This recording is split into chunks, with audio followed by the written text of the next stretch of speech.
नमस्कार प्रिय दोस्तों, आप हैं द साइलेंट जोन पर और मैं हूँ परमिता। कहानियों की श्रृंखला में आज हम सुनेंगे मालती जोशी जी की कहानी परिणय। आगे बढ़ने से पहले आपसे अनुरोध है कि अगर आपको कहानी पसंद आती है तो लाइक एंड सब्सक्राइब करना ना भूलें। चलिए शुरू करते हैं। लौटते हुए मेरी आंखों में सीमा का कमनीय सौंदर्य तैरता रहा। घर से चलते हुए निश्चय करके चली थी कि अगर लड़की जीतू के योग्य न हुई तो साफ मना कर दूंगी। भारी भरकम दहेज के लालच में लड़के की जिंदगी बर्बाद न होने दूंगी। पता नहीं क्यों मन में एक बात बैठ गई थी कि इतने बड़े लोग रिश्ता लेकर आए हैं तो लड़की जरूर ऐसी वैसी होगी। पर सीमा को देखा तो देखती रह गई। खिलता चंपई रंग, तीखे नैन नक्श, घनी केस राशि, सुडोल देह यष्टि, मीन मैक निकालने की जरा भी तो गुंजाइश नहीं थी। लगता था जैसे मेरी कल्पना में रची बसी पुत्रवधू ही साक्षात उतर आई है। आनंद की तरंगों पर झूलते हुए मैंने कंखियों से अपने लाडले की ओर देखा। वो दत्तचित्त होकर गाड़ी चला रहा था। उसका मन कहीं रहा हो, पर नजरें इस समय सड़क पर केंद्रित थी। और ठीक भी तो है। एमजी रोड पर शाम के समय गाड़ी चलाना किसी नट के खेल से कम थोड़े ही है। घर पहुंचते ही मैं उसे कुदेरना चाहती थी, पर उसने मौका ही नहीं दिया। हमें उतार कर सीधा डिस्पेंसरी चला गया। झुंझलाई सी मैं कुछ देर गुमसुम बैठी रही। फिर मैंने उसके पापा को ही जा पकड़ा। कहिए, लड़की पसंद आई? मुझसे क्या पूछती हो? अपने लड़के से पूछो। आप अपनी तो कहिए। भाई, लड़की तो A1 है, उसके बारे में तो दो राय हो ही नहीं सकती। बाकी अब उन्हें रिश्ता जंच जाए तब है। अरे वाह, रिश्ता न जचा होता तो क्या वे 10 बार हमारे दरवाजे पर आते? कोई हम तो लड़की मांगने गए नहीं थे। मैंने तेज में कहा। सो तो ठीक है भाई। और वे चुप हो गए। समझ गई कि रामदास जी के वैभव की चकाचौंध से वे अब तक उबर नहीं पाए हैं। झूठ क्यों बोलूं, विस्मित तो मैं भी हुई थी। जो सोचा था उससे कुछ ज़्यादा ही पाया था, और जो था उसका प्रदर्शन करने की भी उन्होंने भरपूर कोशिश की थी। विशाल कोठी, बाहर पंक्तिबद्ध खड़ी 3-3 गाड़ियां, जिनके सामने हमारी मॉरिस एकदम छकड़ा लग रही थी। कीमती सूटों में सजे हुए उनके तीनों लड़के, गहनों कपड़ों से लदी तीनों बहुएं, दामी कालीन, महंगा फर्नीचर, वर्दीधारी नौकर, शाही नाश्ता, हर चीज में प्रदर्शन था। हर बात में प्रभावित करने की कोशिश थी। चलने से पहले वो हमें अपना खूबसूरत लॉन और कलात्मक बगीचा दिखाते हुए काफी दूर तक ले गए और फिर सहज भाव से एक खाली प्लॉट की ओर इशारा करते हुए कहा। उन्होंने बताया कि ये उन्होंने लड़की के लिए रख छोड़ा है। लड़कों को तो उन्होंने शहर के संभ्रांत इलाकों में एक एक बंगला बनवा दिया है, क्योंकि वो जानते हैं कि देर सबेर सबको अलग होना ही है। लेकिन लड़की को वे अपनी आंखों के सामने ही रखना चाहते हैं, इसीलिए प्लॉट यहीं ले लिया है। उन्होंने बहुत ही सहज भाव से ये सब बताया था, पर उनका उद्देश्य छिपा न रहा। उनकी संपन्नता पर, ऐश्वर्य पर विस्मय विमुग्ध होते हुए भी मेरे भीतर बैठी अभिमानिनी माँ मुझे बार बार जतला रही थी। देख, तेरे बेटे के लिए कितने बड़े घर का रिश्ता आया है। और तब बेटे की योग्यता के सम्मुख सारा वैभव है लगने लगा था। एक बात सोच लो, जीतू के पापा कह रहे थे ये शादी हो गई तो जीतू अपने पास नहीं रह पाएगा, वहीं बंगला बनाकर रहना पड़ेगा। कोई जरूरी है? मैंने तुनक कर कहा। क्या उसके घर द्वार नहीं है जो ससुराल में बसने जाएगा? और मेरे ही क्या 10-5 लड़के हैं जो उसे भेज दूंगी। फिर वो प्लॉट पड़ा रहेगा। मैंने लापरवाही से कहा। ना होगा तो एक नर्सिंग होम डाल लेंगे। नर्सिंग होम कम है इंदौर में। बच्चों के लिए तो कोई नहीं है, अपन तो बच्चों का ही बना लेंगे जिसमें उसने स्पेशलाइज किया है। और बातों ही बातों में मैंने एक 3 मंजिली नर्सिंग होम की रूपरेखा बना ली। नीचे आउटडोर और ऑपरेशन थिएटर, बीच वाली मंजिल पर जनरल वार्ड्स और सबसे ऊपर स्पेशल कमरे, सामने खुली सी बालकनी। पूरा नक्शा मेरे मन में तैयार था। इंजीनियर होती तो कागज पर उतार कर ही दम लेती। स्थापित नर्सिंग होम के लिए कोई अच्छा सा नाम सोच ही रही थी कि गाड़ी का परिचित हॉर्न सुनाई दिया। अपने लाडले से पूछ लो पहले, ये बोले। सपने बाद में बुनती रहना। अपने बचपने पर झेंपती सी मैं खाना लगाने उठ गई। खाने के समय मैं बराबर उसके चेहरे को देखकर टोल लेती रही, पर उसने जरा भी हवा न लगने दी। आखिरकार मुझसे रहा नहीं गया। इनके उठते ही मैंने पूछ लिया, क्यों रे, लड़की कैसी लगी? बिना देखे मैं कैसे बता सकता हूँ? क्या मतलब? फिर सारी शाम तू क्या करता रहा? उनकी मेहमान नवाजी का लुत्फ उठाता रहा, उनकी लंबी चौड़ी बातों से बोर होता रहा। मम्मा, सारी चमक दमक देखकर यही लगता रहा कि बेकार एमडी किया मैंने। बस पापा एक एजेंसी ले देते तो। बकवास बंद कर, पहले लड़की के बारे में बता। मम्मा, कहा तो मैंने कि उसे ठीक से देखा ही नहीं। अव्वल तो वो इतनी देर बाद कमरे में नमोदार हुई और फिर 90 डिग्री का कोण बनाकर बैठ गई। ना तो एक बार भी उसने ऊपर देखा, न मुंह से एक शब्द निकाला। मेरे ख्याल में वो या तो भेंगी है या गूंगी है। चुप भी कर, जब देखो उल्टी सीधी बातें करेगा। लड़कियां क्या ऊंट की तरह मुंह उठाए सामने आती हैं? तो फिर देखने के लिए बुलाने का तात्पर्य क्या है? उसने जिद की। ये हिंदुस्तान है बेटे, इन्होंने एकाएक भीतर आते हुए कहा। शायद इतनी देर तक कान लगाए हमारी नोकझोंक सुन रहे थे। बोले, ये हिंदुस्तान है बेटे, भले घरों की लड़कियां यहाँ ऐसा ही व्यवहार करती हैं। मैं भी हिंदुस्तानी हूँ पापा। 2 साल अमेरिका में रहने से कोई अमेरिकन नहीं हो जाता। पर बात तो ऐसी कर रहा है जैसे वहीं पर पैदा हुआ हो। इनका स्वर कुछ सख्त हो आया था। जीतू ने प्रत्युत्तर नहीं दिया, चुपचाप हाथ धोने चला गया और हाथ धोकर सीधा अपने कमरे में। शायद इस विषय पर वो अधिक बहस बढ़ाने का इच्छुक नहीं था। देखने दिखाने की प्रथा से वो हमेशा से ही चिढ़ा हुआ था। जया की शादी के समय भी उसने 2-4 बार हमारा विरोध किया था, पर वधू पक्ष की दुहाई देकर हमने उसका मुंह बंद कर दिया था। पर अपने लिए तो इस तरह के नाटक करने से उसने साफ मना कर दिया था। कहता, मम्मा, जिस दिन कोई लड़की मुझे भा जाएगी मैं तुम्हारे सामने लाकर खड़ी कर दूंगा, तुम चिंता मत करो। पर उसकी ये बात ही तो हम लोगों के लिए सबसे बड़ी चिंता का कारण थी। आजकल की लड़कियों का ठिकाना थोड़ी है, हर क्षेत्र में तो उनकी घुसपैठ है। पता नहीं कौन कब टकरा जाए। डॉक्टर के लिए तो ये खतरा कुछ ज़्यादा ही है, जिसमें जीतू जैसा सुदर्शन व्यक्तित्व तो हर कहीं प्रशंसक बटोर लेता है। इसीलिए हम लोग बहुत व्यग्र थे। जीतू के डॉक्टर होते ही रिश्ते आने शुरू हो गए थे, पर अमेरिका से लौटने के बाद तो जैसे बाढ़ सी आ गई थी। क्योंकि जीतू डॉक्टर था, इकलौता था, फॉरेन रिटर्न था, गली में सही पर अपना 2 मंजिला मकान था, पुरानी सही पर घर में एक गाड़ी थी, पिता की अच्छी खासी प्रैक्टिस थी।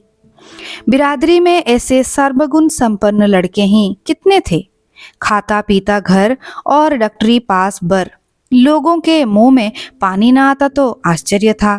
तभी तो रामदास जी जैसे प्रमुख व्यवसायी ने हमारे दरवाजे पर दस्तक दी थी। बड़ी मुश्किल से जीतू साथ जाने के लिए राजी हुआ था। कह रहा था, पहले तुम देखाओ, पर लड़की वालों को बार बार परेशान करना हमें अच्छा नहीं लगा। जया के वक्त के कुछ कड़वे मीठे अनुभव मन में अभी ताजा ही थे, इसीलिए हम सब साथ ही वहां पहुंचे। रामदास जी ने इतनी आवभगत की, उनके परिवार ने इतना प्रेम टपकाया कि बार बार यही डर बना रहा कि लड़की अगर अच्छी न हुई तो उन लोगों को किस तरह जवाब देंगे। वो बहुत देर बाद बाहर आई। उस समय हम लोग कॉफ़ी पी रहे थे। अपनी दोनों भाभियों के बीच चलती हुई वो कमरे में आई थी और एक अस्पष्ट सी नमस्ते के साथ सिर झुकाकर बैठ गई थी। उसकी विनम्रता पर मैं मुग्ध हो गई थी। अंग्रेजी में एमए लड़की और इतनी सुशील।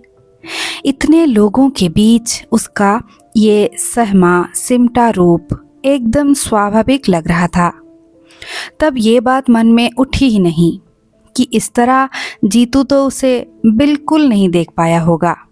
वो भी तो बड़ी शालीन मुद्रा में बैठा हुआ था। सोच समझकर आखिर एक उपाय मैंने ढूंढ ही लिया।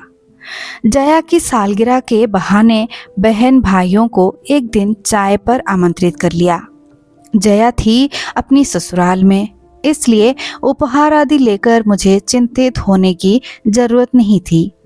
2 दिन तक मैं घर की सफाई में जुटी रही।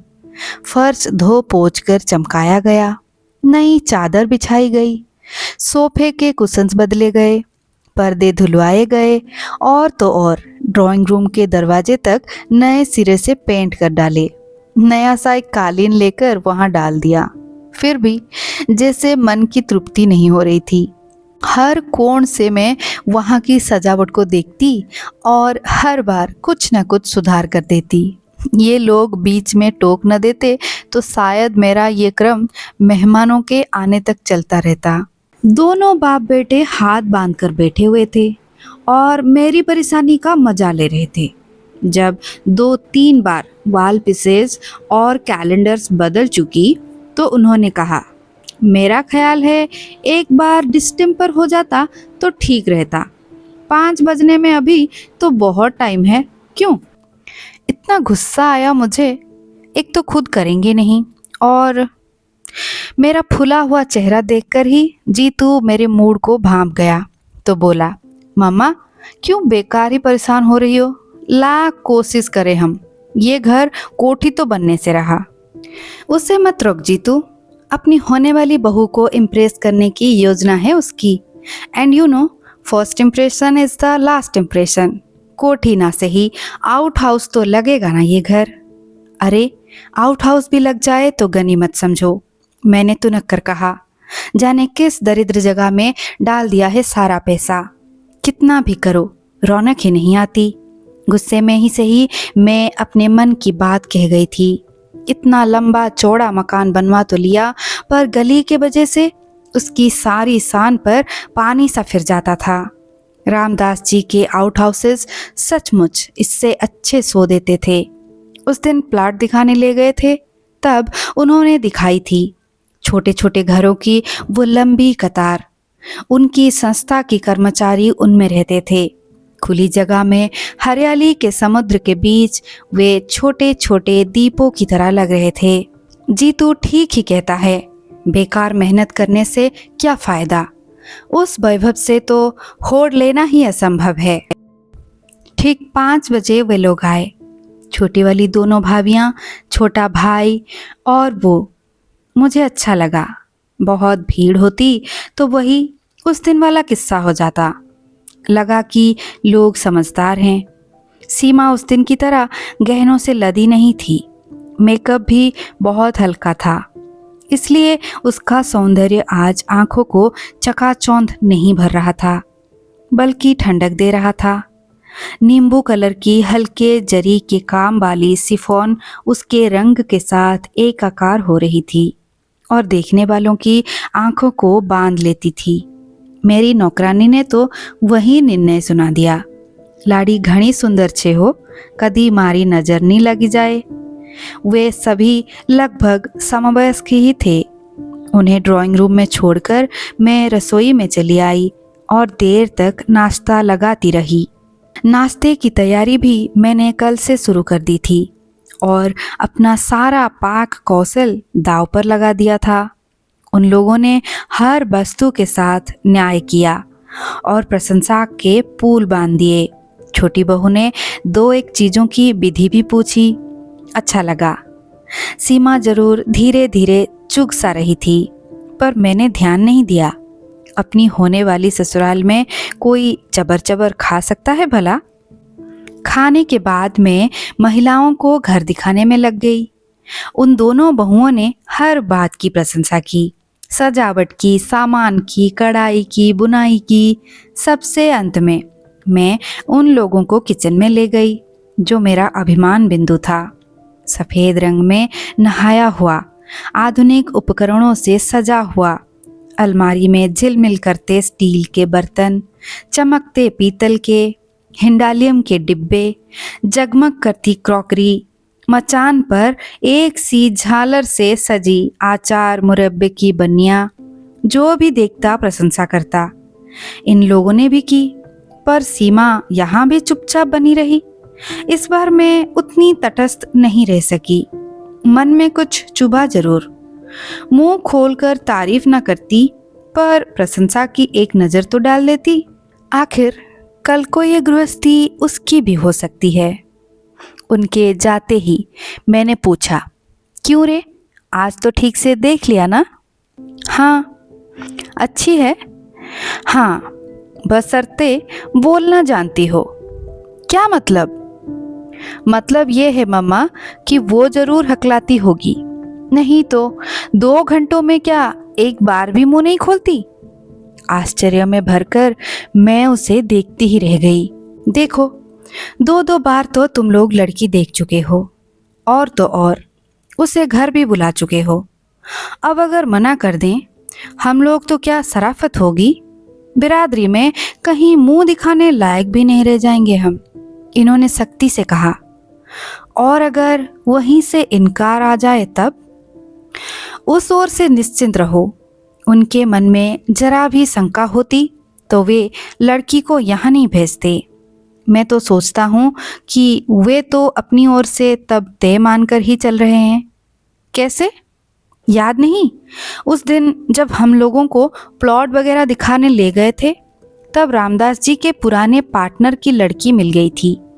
तब उन्होंने जीतू का परिचय देते हुए कहा था, ये तुम्हारे जीजाजी हैं। अरे हाँ, और मुझे एकदम सारी बातें याद आ गई। उस दिन रामदास जी ने अपना बगीचा दिखाते हुए दूर तक उस प्लॉट के पास ले गए थे जो उन्होंने अपनी बिटिया के लिए रख छोड़ा था। हम लोग मुआयना कर रहे थे कि पीछे आउट हाउस की तरफ से एक लड़की साइकिल पर आती दिखाई दी। पास आते ही साइकिल से उतरकर उसने पहले रामदास जी को और फिर हम सबको सलज्ज भाव से प्रणाम किया। लड़की बहुत सुंदर नहीं थी, वेशभूषा भी साधारण ही थी, पर कोठी के चमक दमक के भरे वातावरण के बाद उसका रूप ऐसे लगा जैसे बरसात के बाद धूप निकल आई हो। स्कूल जा रही हो बेटा? जी। माँ ठीक है? जी, रात कुछ बुखार हो आया था, अब तो ठीक है। बस अब तो उन्हें ठीक हो जाना ही है। ये तुम्हारे जीजाजी अमेरिका से डॉक्टरी पढ़कर आए हैं। सो किसके लिए? रामदास जी ने कहा। फिर जीतू की ओर देखकर बोले, बेटा जितेंद्र, ये एक ही साली है तुम्हारी, लेकिन 10 के बराबर है, बचकर रहना। उसने कंखियों से जीतू को देखा और शर्माकर मुस्कुरा दी। फिर धीरे से रामदास जी से बोली, ताऊ जी मैं चलूं अब? हाँ बेटे, 10:30 हो रहे हैं, चलो अब, नहीं तो लेट हो जाओगी। उन्होंने प्यार से पीठ थपथपाकर उसे विदा किया। जाने से पहले उसने एक बार फिर हम सबको नमस्कार किया और साइकिल हाथ में लेकर चल पड़ी। कुछ दूर जाने के बाद ही वो उस पर सवार हुई। उसकी विनम्रता पर मुग्ध हो गई मैं। पूछ ही लिया, कौन है ये? बड़ी प्यारी लड़की है, मेरे दोस्त की बेटी है। हम दोनों एक ही दफ्तर में काम करते थे। क्लर्की की बंधी बंधाई आमदनी से तंग आकर दोनों ने साथ ही साथ ये बिजनेस शुरू किया था। तब कल्पना भी न थी कि ये इतना अच्छा चल निकलेगा। दुख यही होता है कि जब अच्छे दिन आने को हुए वो चल बसा। अरे क्या डेथ हो गई? हाँ, एक स्कूटर एक्सीडेंट में वो और अनु से बड़ा लड़का दोनों जाते रहे। तब से माँ बेटी यही है। धंधे में जो शेयर था उसके एब्ज में भाभी ने ये मकान मांग लिया था, उसी में रहते हैं। एक प्राइवेट स्कूल में पढ़ाती है, पिछले 2 सालों से बीमार चल रही है, इसलिए उन लोगों ने अब अनु को लगा लिया है। रिश्तेदार तो होंगे या कोई नहीं है? मैंने सहानुभूति से पूछा। हैं क्यों नहीं, पर बहन जी रिश्ते सब पैसों से बंधे रहते हैं। शंभुनाथ की मृत्यु के बाद उसके पिताजी आकर बहू को पोती को लिवा ले गए थे, पर इंश्योरेंस के पैसों को लेकर मनमुटाव हो गया। उनकी इच्छा थी कि वो पैसा शंभू की बहन की शादी में लगा दिया जाए, आखिर भाई होता तो कुछ न कुछ देता ही। पर अनु की माँ राजी नहीं हुई, बोली निप्पट कंगाल होकर मैं किसके सहारे दिन काटूंगी। 8-10 हजार की मामूली रकम थी, पर एक बेसहारा औरत के लिए तो वही संबल थी, सहारा थी। घर वालों से पैसों का तकाजा भी नहीं किया जा सकता था। कल को अनु की शादी में सब लोग अंगूठा दिखा देते तो बस तब से यहीं आ गई हैं, तो लौट कर नहीं गई। उन लोगों ने भी कोई सुधि नहीं ली। स्वाभिमानिनी ऐसी हैं कि उसके बाद से पीहर में भी पैर नहीं दिया। यहाँ भी हम लोगों के रहते वे नौकरी करें अच्छा नहीं लगता, पर माँ बेटी दोनों बहुत आन बाली हैं। इसके बाद विषय बदल गया था। रामदास जी अपने व्यवसाय के फैलाव का वर्णन करने लगे थे। इसी कारण वे अपने कुशाग्र बुद्धि बच्चों को सरकारी नौकरी में नहीं भेज सके थे। वैसे तीनों बिजनेस मैनेजमेंट का डिप्लोमा लिए हुए थे, एक तो विदेश भी हो आया था। उस आकर्षक बातचीत के बीच अनु दब गई थी। आज इन्होंने एकाएक याद दिला दिया तो मुझे अपने पर ही रोष हो आया। मुझे पहले ही ये ख्याल क्यों ना आया। जीतू, हम लोग गलती कर गए, मैंने एकाएक कहा तो वो आंखों में प्रश्न भरकर मुझे देखने लगा। उस दिन हम लोग इतनी भीड़ भाड़ इकट्ठा न करके केवल अनु को बुला लेते तो ठीक था। कौन अनु? तुम्हारी इकलौती साली। सीमा के साथ वो आती तो वातावरण जरा खुल जाता। भाई का थोड़ा बहुत लिहाज करना ही पड़ता है। अनु रहती तो सीमा थोड़ी सहज हो जाती। मम्मा, क्या दुनिया में और लड़की नहीं है? आखिर आप उसी के लिए इतने व्यग्र क्यों है? मना नहीं कर पाएंगे जीतू हम। पापा को ये रिश्ता बहुत भा गया है। पापा को भा गया है वो प्लॉट और दहेज की संभावित राशि। और लड़की, वो भी तो बुरी नहीं है। अच्छा सच बता, क्या तुझे पसंद नहीं है?